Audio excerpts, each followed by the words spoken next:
bonjour, je suis ravie donc de vous retrouver pour une nouvelle vidéo. Comme vous l'aurez vu dans le titre, il s'agit donc des sorties du mois de février. Alors je vais vous les citer et je vais vous dire de quel genre c'est. J'en ai noté 22. Voilà, donc on va commencer par ordre chronologique et donc on va commencer par les sorties du 5 février. Alors la toute première, c'est Coupable par définition donc de Suzy Dent aux éditions City. Là je sais que c'est un thriller lié à la version britannique donc du dictionnaire de l'Académie française, donc ça a l'air assez intéressant. C'est la rédactrice en chef donc de cette académie va recevoir des lettres liées par rapport à un meurtre inexpliqué, celui de sa sœur. Et ça avait l'air assez bien, ça m'intrigue assez bien, donc voilà. Ensuite, il y a 4 sœurs en Australie, donc de Sophie Rigal-Goulard, donc chez Rajo. Voilà, donc ça vous savez que moi j'adore les 4 sœurs, donc en plus là, elle vous m'emmener en Australie, donc j'en ai pas besoin de plus. Alors les 3 prochaines sorties, ce sont des livres de coloriage, donc Toucher, Dessin et Tellera. Donc le tout premier c'est Tour de France, donc c'est 40 coloriages mystères. Moi j'aime beaucoup la couverture et je trouve ces coloriages très jolis. J'en ai pas encore fait beaucoup. Moi j'ai Merveilleux Voyage, je pense. Il y en a plein d'autres qui sont dans ma wishlist déjà. Mais ceux-là, ils me plaisent vraiment beaucoup. Alors ensuite j'ai également noté Parcs nationaux américains, donc toujours 40 coloriages mystères. J'aime aussi beaucoup la couverture. Et ensuite, le tout dernier, c'est Affiche rétro, 40 coloriages mystères. Voilà, donc ceux-là, ils sont trop bien. Ils ont l'air trop bien également. Et donc, voilà. Donc, maintenant, on va passer aux sorties donc, du 6 février. Alors, la toute première, c'est pas marqué dans les livres donc, de Julien Rampin aux éditions Charleston. Alors moi je n'ai jamais lu de roman de Julien, mais c'est quelqu'un que j'aime beaucoup suivre sur les réseaux. Il a l'air vraiment très gentil. Ma maman elle a déjà lu des livres et elle m'a dit que c'était bien, et donc je pense que je découvrirai la plume de Julien avec ce livre. Alors ensuite il y a La boutique des objets abandonnés donc de Marianne Cronin ou Cronine, je ne sais pas comment on prononce, donc chez Nami.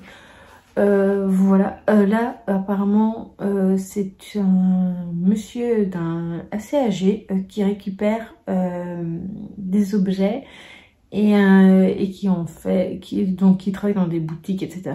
Mais il en garde certains de ces objets parce qu'il trouve qu'il y a un souvenir autour de ça. Et à un moment il va garder une jeune femme va venir se présenter pour récupérer un objet qu'elle s'est trop vite débarrassé, lié à la disparition de son compagnon.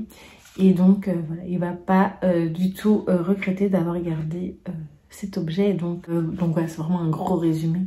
Mais il a l'air très chouette aussi. Ensuite, donc c'est une sortie de chez Ozu, donc c'est Deathly Prophecies, donc de Andrea Tank. Donc là, la petite phrase d'accroche, donc aimeriez-vous connaître la date de votre mort? Voilà, ben, je sais pas, ça m'intrigue assez bien. Alors ensuite, je pense qu'il m'en reste encore 3, voilà. Il y a donc une sortie poche, c'est donc Repas de famille donc de Shari Lapena, donc chez Pocket.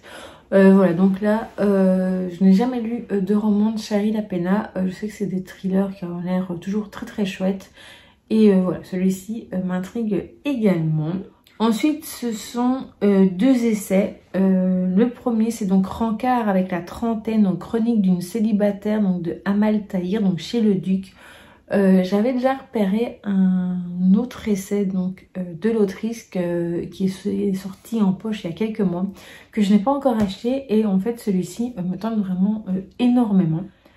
Et ensuite, le deuxième, c'est donc Red Flag en amour, petit guide pour esquiver les relations toxiques, donc de Anne Latwil et Jessie Magana, voilà, chez Syros. Voilà, donc j'aime assez bien le titre, j'aime assez bien la couverture. Et voilà, c'est un sujet qui m'intéresse assez bien. Ensuite, c'est une des uniques sorties donc, du 7 février. Donc au moment où je vous filme cette vidéo, on est le 6, donc c'est donc demain qui sort. Là, c'est le clan Sneberk, donc de Eva Björk Eigisdottir, donc chez Point, donc c'est une sortie poche. J'ai déjà repéré la sortie en grand format qui me plaisait assez, enfin ça me tentait assez bien, donc un Cluedo islandais, moi ça me suffit. J'adore le Cluedo, donc voilà.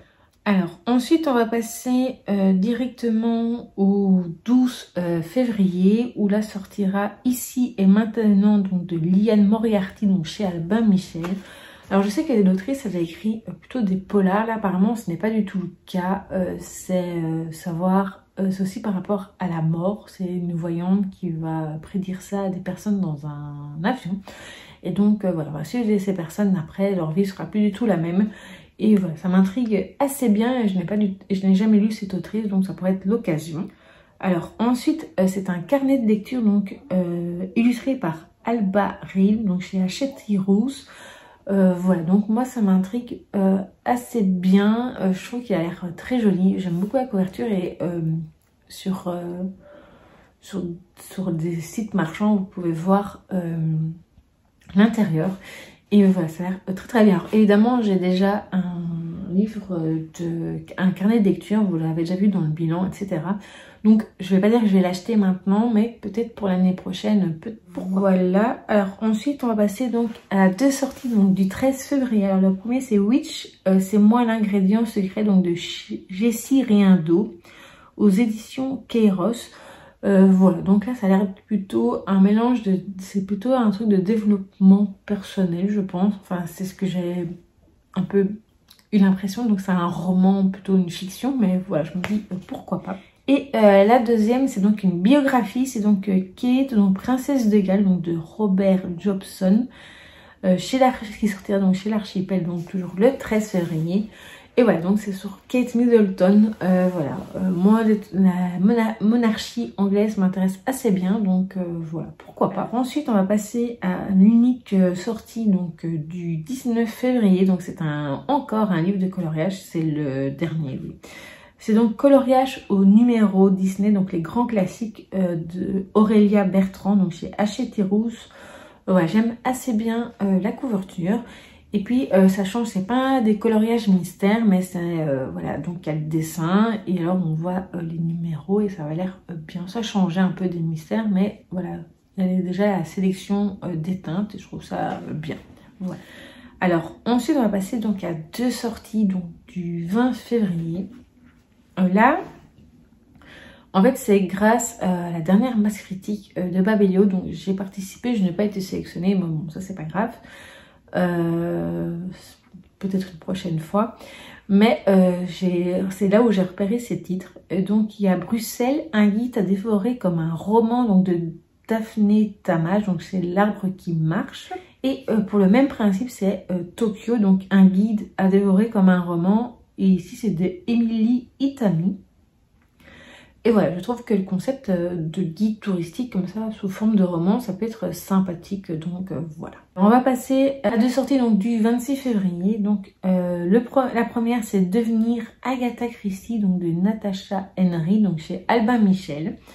J'ai déjà lu un roman écrit par Natasha Henry, c'était sur les filles de Cottingley, et c'était très intéressant sur le côté...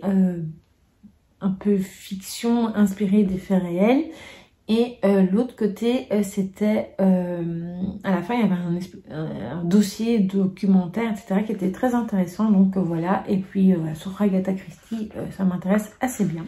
Et la suivante c'est donc La bibliothécaire de Windsor, donc de Daisy Wood chez City.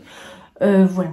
Là ça se passe donc pendant un peu avant la Seconde Guerre mondiale. Oui, pendant la Seconde Guerre mondiale. Voilà, donc c'est une jeune fille juive qui va se faire embaucher chez les Windsor, donc pour devenir bibliothécaire. Et elle va essayer de déjouer, en fait elle va découvrir qu'il y a un complot contre la princesse Elisabeth à ce moment-là. Donc voilà, ça va l'air assez intéressant.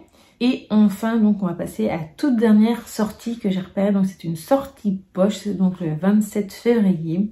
Donc c'est la cuisine mortelle de Tita Rossi, donc le tome 1, l'art meurtrier du lait de coco de Mia P. Manansala, donc chez Pocket.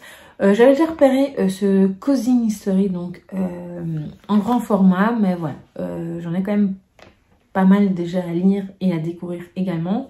Mais ça m'intéresse toujours de le découvrir, donc et là en poche, ça pourrait être bien. Voilà, donc là maintenant, je vous propose donc une petite nouveauté. Dans l'image suivante, vous allez voir les 5 sorties qui m'intéressent beaucoup.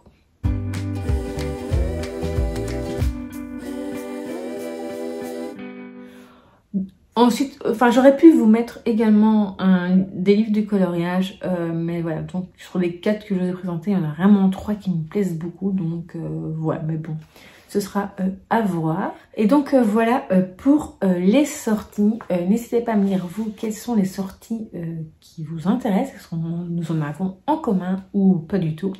Et je vous dis donc à très vite pour une prochaine vidéo.